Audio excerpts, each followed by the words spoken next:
It starts as this basically regional trade war, right? Between Pequots on one side and Narragansetts and the Mohicans. Wait, Kathleen, are you Oh, telling yes. me that trade can lead to wars? What do you know? Trade disputes can lead to wars? My God. Follow the money. Learn something new every day. You've reached American History Hotline. You ask the questions, we get the answers. Leave a message. Hey there, American History Hotliners. Bob Crawford here. Welcome back to the show. You know the email by now. It's americanhistoryhotline@gmail.com. Send us your questions about American history. I don't care if it's weird, like what Harry Potter house would Thomas Jefferson have belonged to? We can make a show out of it. We can find an expert and we could dig into it. So I'm here for it. The email is americanhistoryhotline@gmail.com. Okay, so on to today's question, and it is a great one. It comes from Tim.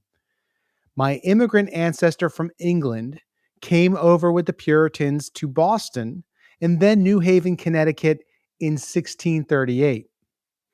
Lore has it he fought in the Pequot War, which is a fascinating story of settlers, competing Native American tribes, shifting allegiances, religious zealots, land, and tragically, the total genocide of the Pequots. Can you explain the complex politics that led to these alliances and treachery? Great question, Tim. And we've got the perfect expert to help us answer it. She is my dream guest for this episode, Kathleen Duvall, author of the award-winning book. By the way, she's a Pulitzer winner, Native Nations, A Millennium in North America. She's also a professor of early American history at the University of North Carolina in Chapel Hill. Kathleen, it's great to talk to you again. Oh, thank you, Bob. I'm excited to be here and excited to talk about this important question. Oh, it is. It's very important. I think people are going to find it very fascinating. I love this question from Tim because the early days of European contact get glossed over, as you well know from your amazing book, right. Native Nations. Yeah. Or they're misunderstood. Mm-hmm. Mm-hmm. So let's start with the two sides of this war before we get to the war itself. Okay, great. Who are the Pequot? Mm-hmm.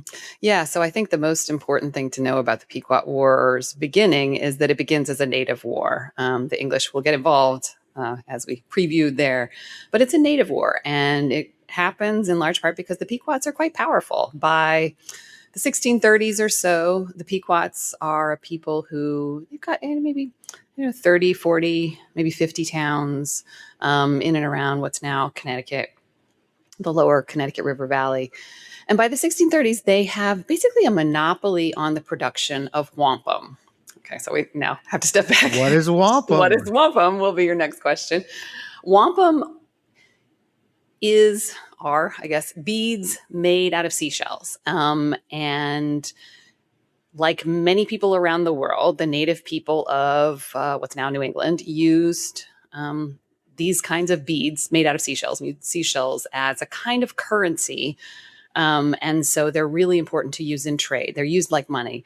But they also are believed to have spiritual value, in part because Native people of the era believed that when you exchanged goods, you also created a relationship, a sacred relationship with you and the people you were trading with. So you can think of wampum as money made out of shell, but it's also essential in diplomacy and all kinds of things that are more abstract than just trade. Okay, so the Pequots have a monopoly over the production of these seashell beads. They're made to be quite uniform, and people are pretty exacting in what they want to look like. It's not because the Pequots make all of them. It's because they've actually used some violence and threats over some of the other native people in the region to persuade them, if you will, to sell their wampum to the Pequots. And then the Pequots act as middlemen, then selling on that wampum to all kinds of buyers, to European buyers in New Netherland and New England, and also native buyers all around the region, from the Mohawks to the native people around New England. So who are the colonists, the colonial powers involved Yeah. at So this time? the main colonial powers who get involved are the English who are in New England, and they aren't completely unified, but they are in different colonies, and including Massachusetts, and those who are starting to want to settle around the region of the Pequots. Yeah, so we're talking about 1630, Right. right? Right. Yeah. So can you kind of set the scene for us? What is life like in this area in 1630? Yeah. So, the English and the Dutch, who are in New Netherland, they haven't been there very long, right? The first English settlers come in 1620, right? This is only the 1630s. The English settlements are pretty small. There aren't that many of them. Nonetheless, they tend to argue with one another because they're Puritans and they all think they are right about everything. Most people who live in the region are native, and there are many, many, many more native towns than there are European towns in the region. There has been a pretty serious, there is a pretty serious smallpox epidemic that breaks out in native towns and even spreads as far away as the Mohawks, in what's now upstate New York, in the early 1630s. And so the native population is probably a little bit smaller than it was before. The English see this as a sign that God is on their side. John Winthrop says God is making room for us by clearing out some of the native people. But as you said, Bob, about not getting some things wrong about this early part of colonization, that balance of power hasn't changed yet. Native people have almost all of the population and almost all the power in the region, but they're not united, as we can see in the war. And so we have Pequots, but like you said, they're not the only.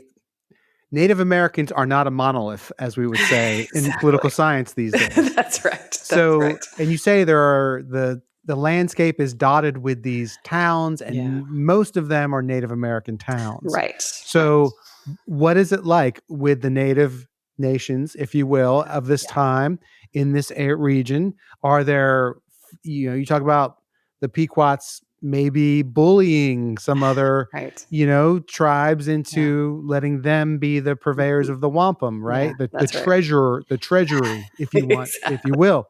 Right. So talk about these factions and how they are vying for dominance. Yeah. So each town sees itself as part of what we could call a nation or a confederacy or a people.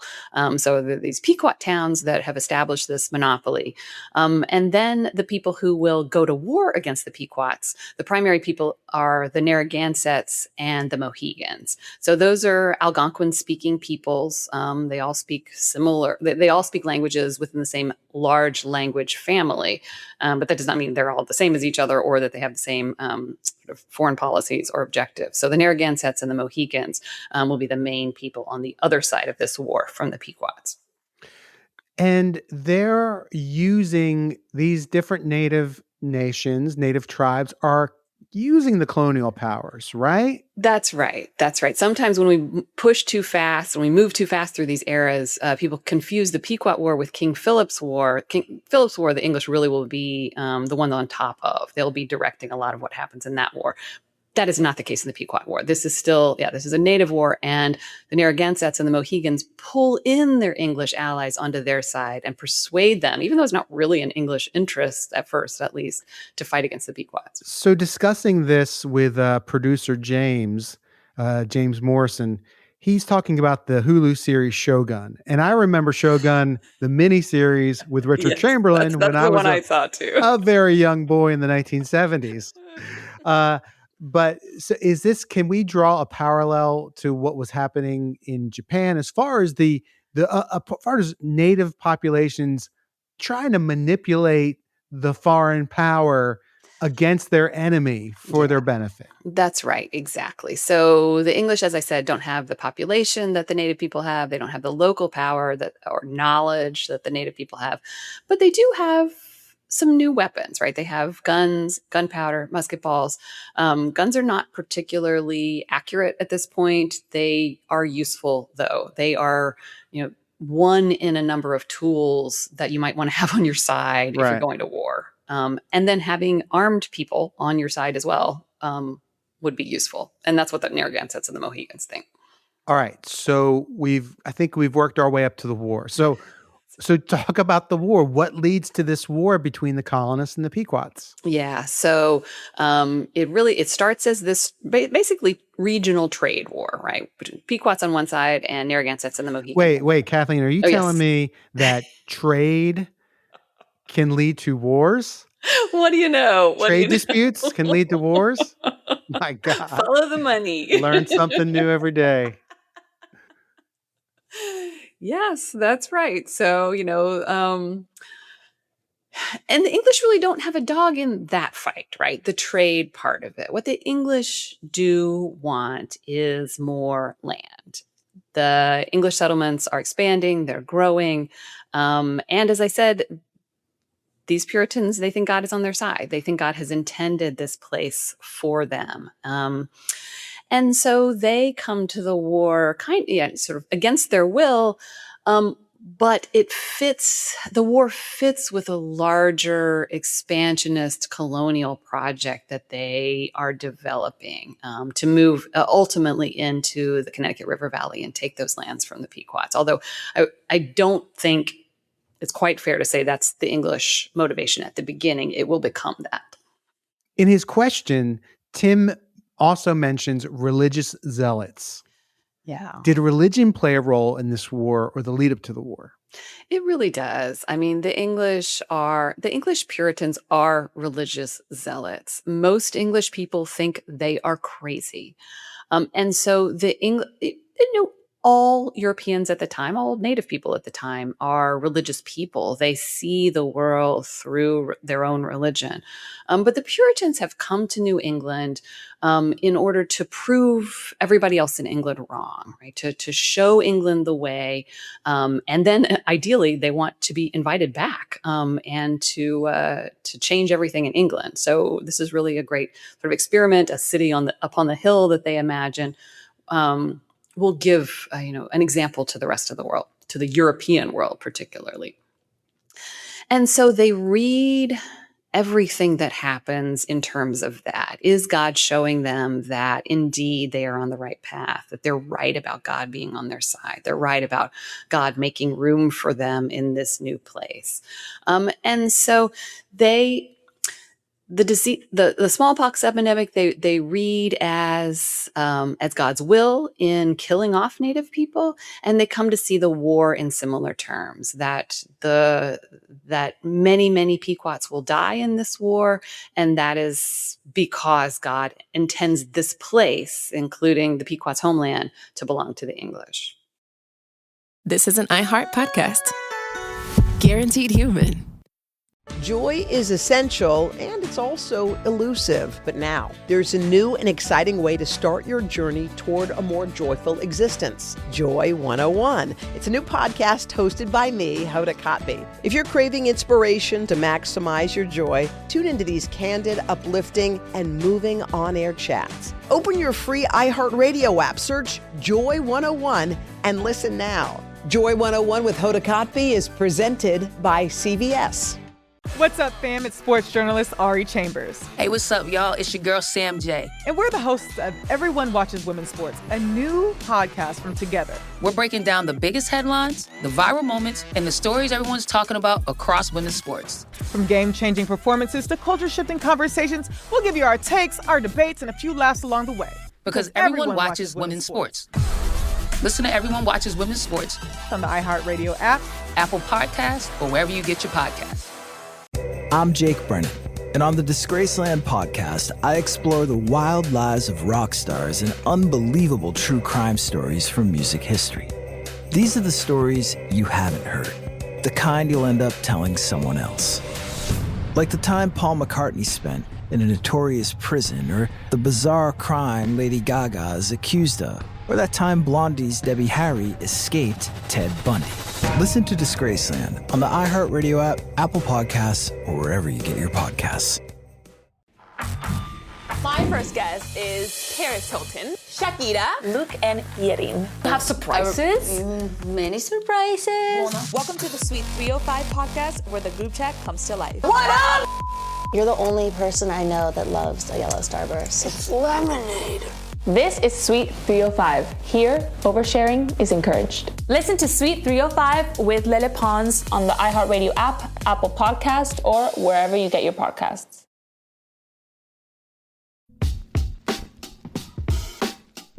This is American History Hotline. I'm your host, Bob Crawford. Today, I'm talking with Kathleen Duvall, author of the Pulitzer Prize-winning book, Native Nations, A Millennium in North America.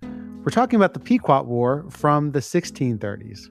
Remember to send us your burning questions about American history. Record yourself using the voice memo app on your phone and email it to americanhistoryhotline@gmail.com. That's americanhistoryhotline@gmail.com. Now back to our show. Kathleen, can you walk me through some of the early battles of the war once it starts? How does it unfold? Is it like tit for tat raids on villages and towns? Mm-hmm. That's right. Yeah. So native warfare is usually in the era and in that region, native warfare tends to prefer harsh, strong hits that may take things, may take people, may take captives, may take lives. But then there's a high priority put on retreating quickly, like before your own people can suffer many casualties of your own, right? And so it's not that it can't be brutal. It's sometimes warfare can be very brutal. But if the tide starts to turn, retreats are completely honorable and very common. And so I think, from the outside, we would sort of describe it as a kind of raid warfare. And it's very back and forth in the early period of the war. Yeah, you mentioned the implements of war, like that the colonists had guns. Yeah. They had gunpowder. Yeah. What did the native nations, the Pequots, what did they use to fight with? And so how were they able to get around that or kind of combat that? Yeah, so native people are mostly using bows and arrows at this point. They have some guns that they've gotten through trade, for the kind of raiding that they're doing, bows and arrows work just fine. Moving in with the hatchet after the first round is very effective, and so it's not. I think they see guns as really important, and they want guns as part of their arsenal, if you will. But they don't completely weigh things on the side of the English. The English don't automatically win because of guns. So, do any of the Pequots, Native American enemies, maybe join the side of the colonists? Yes, they do. So the Mohawks are the biggest player in the whole region. They're part of the Haudenosaunee or Iroquois League, and both sides want the Mohawks on their side. And at various points in the war, both the Pequots and the Narragansetts send diplomats to the Mohawks and say, will you join on our side? And the Mohawks basically choose the Narragansett side, what becomes the English side as well. And so it turns out that as the war goes along, the Pequots are kind of fighting pretty much alone on one side with a lot of other people on the other side, on what becomes the English side. And so how does the war end? I mean, it sounds like they don't stand a chance. Yeah, so it does not go well for the Pequots. The Pequots lose the war. They're outnumbered. There's so many people fighting on the other side. But also, one of the things that develops over the course of the war is a clear understanding that the English have different tactics in warfare, and that so the most extreme case happens at a Pequot town called Mystic, and it's a town where there are about maybe 400 people are there. Most of the warriors are not there. They're off on a raid of their own as part of the war. And so it's mostly women and children, older people. And the Narragansetts and Mohegans and their English allies attack the town. The Narragansetts and the Mohegans think they'll do what they usually do, which is capture as many people as possible. So capturing people and either adopting them or trading them back or selling them on to somebody else. This is all part of native warfare. It's not that native warfare is not warfare. It is. But the English instead set the town on fire and shoot people as they run out of the town to escape the flames. And so a huge number of people are killed. It really is, war terminology is in the eye of the beholder, right? But I think, as outside observers, we could say this crosses the line into massacre rather than battle. And the Narragansetts and the Mohegans who are there are just shocked at this. They're shocked at the loss of life. And they're also, because they want captives, and captives are part of their sort of warfare economy, they're shocked that the English would just shoot people when you're supposed to capture them, especially children, because children they think can be adopted into a new society. And the English just kill them. And it's really, it's shocking to us today. And I think it's shocking to the Narragansetts and Mohegans who are there say it's shocking at the time. What happens to the Pequot? I mean, are they completely? Is it genocide, or are they kind of merged into another? Yeah, nation? it is much more complicated than genocide. So the English intend genocide. Captain John Mason, who's the Puritan commander there at that town, he writes. God was above them, who laughed his enemies and the enemies of his people to scorn, making them as a fiery oven and filling the place with dead bodies. He sees this is, the death and destruction that's there is because God wanted it. God is on the side of the English. The English declare the Pequots exterminated, right? Their intent is genocide. They forbid the Pequots from returning to their lands. They forbid any who survive from speaking their language, from using the name Pequot. They take over those lands, so the English do, so that they can enforce those rules. Of the Pequots, maybe half of them died over the course of the war, and the rest either become refugees or are sold into slavery. So kind of the lucky ones are the ones who take refuge with the Narragansetts and the Mohegans, and those are their enemies, right? So that's not a good thing, right? But those are the ones who probably have the best likelihood of surviving, and for their children to continue to survive. Some Pequots are enslaved in the households of New Englanders, and then hundreds of them are shipped by New England merchants on New England ships to be slaves in Bermuda, in islands of the West Indies. Yeah, no, it's amazing. And so, amazing in a bad way, obviously. Yeah. And so there are, there's certainly descendants of the Pequots among all these different populations. And there are some people who manage to stay in the region, in the Connecticut Valley. So there's a federally recognized Pequot tribe today. There are a few Connecticut state recognized tribes. And there are also, some of them move into the mission towns, the praying towns of New England. And so there are people who know they are Pequot descendants in some of the mission communities still. What does this war help us to understand about the politics of the 1600s in America and the competition between native nations and colonial powers all vying for dominance? Yeah, it's a terrific example of that, and a really good way for understanding the 1600s particularly. That's right, that there are places like this that, all of North America is a native place with complicated histories and languages and politics and wars and diplomacy. And at various places in various times, including New England in the 1600s, Europeans move in. And at first, they are small players. And over time, whether quickly or in some cases very slowly, they grow in population. They sometimes use military tactics that are what we would think of as out of bounds.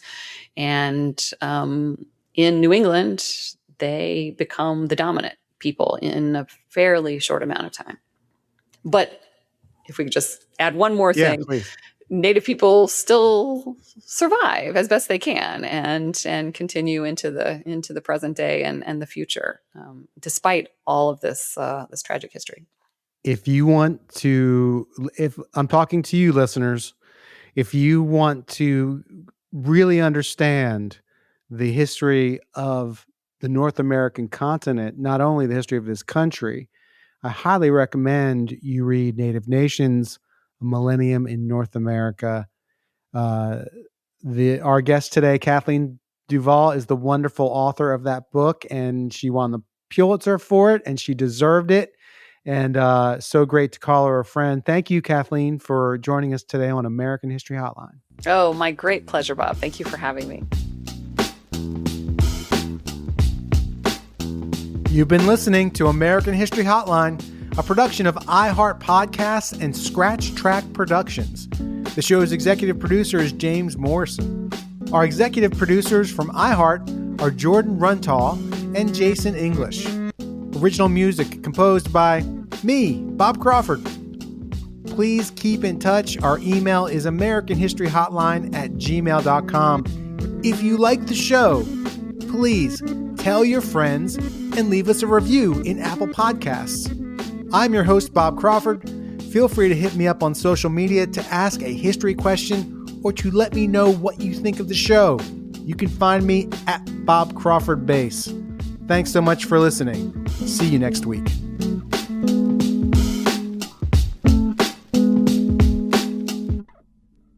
Joy is essential and it's also elusive. But now, there's a new and exciting way to start your journey toward a more joyful existence. Joy 101. It's a new podcast hosted by me, Hoda Kotb. If you're craving inspiration to maximize your joy, tune into these candid, uplifting, and moving on-air chats. Open your free iHeartRadio app, search Joy 101, and listen now. Joy 101 with Hoda Kotb is presented by CVS.